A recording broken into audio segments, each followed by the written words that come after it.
लोका अध्याय 1 चंद्रहौर कहानी पाठ 1। गांव लोका घने जंगलों और ऊंचे ऊंचे पेड़ों से घिरा हुआ था। वहां की रातें इतनी खामोश होती कि इंसान को अपने दिल की धड़कन तक सुनाई देती थी। लेकिन उस गांव के बुजुर्ग हमेशा चेतावनी देते थे, पूर्णिमा की रात जंगल के उस पार मत जाना, वहां चंद्र जागता है। भूतों के किस्से पसंद हैं?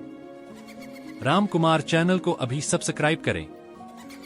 नई और डरावनी कहानियों के लिए घंटी दबाना न भूलें। राम कुमार, जहां डर का नया पता है। धन्यवाद। किसी ने कभी चंद्र को देखा नहीं था, पर उसकी परछाई और उसकी ठंडी सांसें लोगों ने महसूस की थी। कहा जाता था कि वह कभी इस गांव का साधारण युवक था, जिसे चांद की पूजा में बलि चढ़ा दिया गया था। उसकी आत्मा आज भी अपूर्ण क्रोध के साथ भटक रही थी। एक रात अनिका और रवि दोनों शहर से घूमने आए थे।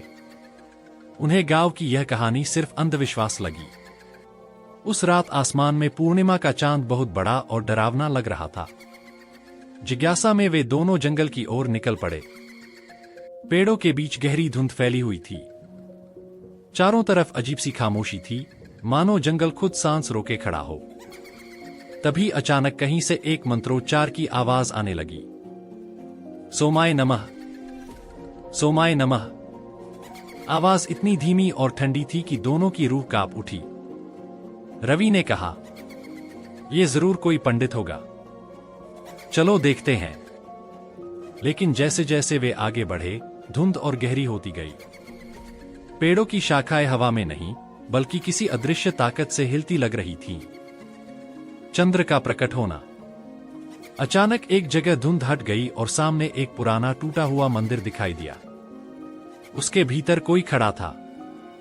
उसका चेहरा पूरे चांद की तरह सफेद, आंखें गहरी काली और होठों से टपकता हुआ लाल तरंग। वह धीरे धीरे उनकी ओर मुड़ा। तुमने मुझे क्यों जगाया? उसकी आवाज पत्थर के टुकड़े की तरह ठंडी थी। अनिका चीख उठी। रवि का गला सूख गया। उसी क्षण मंदिर की दीवारों पर परछाइयां चलने लगीं, मानो दर्जनों आत्माएं बंधनों से आजाद हो रही हों। गांव वालों ने उस रात दूर से चांद के नीचे मंडराती काली धुंध देखी और समझ गए कि कोई चंद्र के श्राप को छेड़ आया है। कहानी अभी शुरू हुई थी। मंदिर के भीतर खड़े उस प्रेत चंद्र की आंखें ऐसे चमक रही थीं, मानो उनमें पूरा अंधेरा समा गया हो। अनिका और रवि जमे खड़े थे। उनके कदमों ने मानो जमीन छोड़ दी हो। बंधी हुई आत्माएं, दीवारों से निकलती परछाइयां एक एक कर उनके चारों तरफ घिरने लगी। वे कोई इंसानी साये नहीं थे, बल्कि कंकाल जैसे चेहरे और खाली आंखों वाली आत्माएं थीं। वे सब एक साथ कराहने लगीं, मुक्ति, मुक्ति। रवि कांपते हुए बोला, ये सब कौन है? चंद्र ने धीरे से हाथ उठाया और मंदिर की दीवार पर लाल निशान उभर आए। ये सब मेरे साथ बलि चढ़ाए गए। गांव वालों ने हमें देवताओं को अर्पित किया, लेकिन देवता ने हमें नहीं लिया। हमें चांद ने निगल लिया। भय का खेल। अचानक मंदिर के दरवाजे अपने आप बंद हो गए। भीतर अंधेरा और घना हो गया। केवल चंद्र का चेहरा चांद की तरह चमक रहा था। वह धीरे धीरे अनिका की ओर बढ़ा।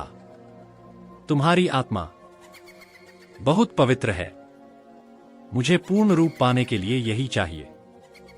अनिका चीखते हुए रवि के पीछे छिप गई। हमें जाने दो। हमने तुम्हें नहीं जगाया, हम तो बस यहां गलती से आ गए। चंद्र की हंसी पूरे मंदिर में गूंज उठी। गलती? यहां कोई गलती से नहीं आता। चांद खुद बुलाता है। भयावह दृश्य। तभी अचानक एक आत्मा ने रवि का हाथ पकड़ लिया। उसका शरीर ठंडा और बर्फ जैसा हो गया। रवि जमीन पर गिर पड़ा। उसका चेहरा नीला पड़ने लगा।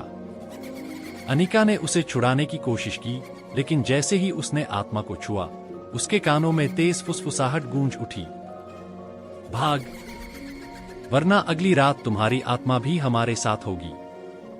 उस रात गांव वालों ने मंदिर की ओर से चीखें सुनी और फिर सब कुछ खामोश हो गया। सुबह जब लोग मंदिर के पास पहुंचे तो दरवाजे खुले पड़े थे। अंदर सिर्फ धुंध थी। लेकिन जमीन पर एक चीज पड़ी थी, रवि की घड़ी, और उस पर चांद का लाल निशान। तो दोस्तों, कैसी लगी आज की कहानी? अगर आपको डरने में मजा आया तो राम कुमार चैनल को अभी सब्सक्राइब करें और घंटी दबाना न भूलें ताकि हमारी कोई भी नई और डरावनी कहानी आपसे मिस न हो।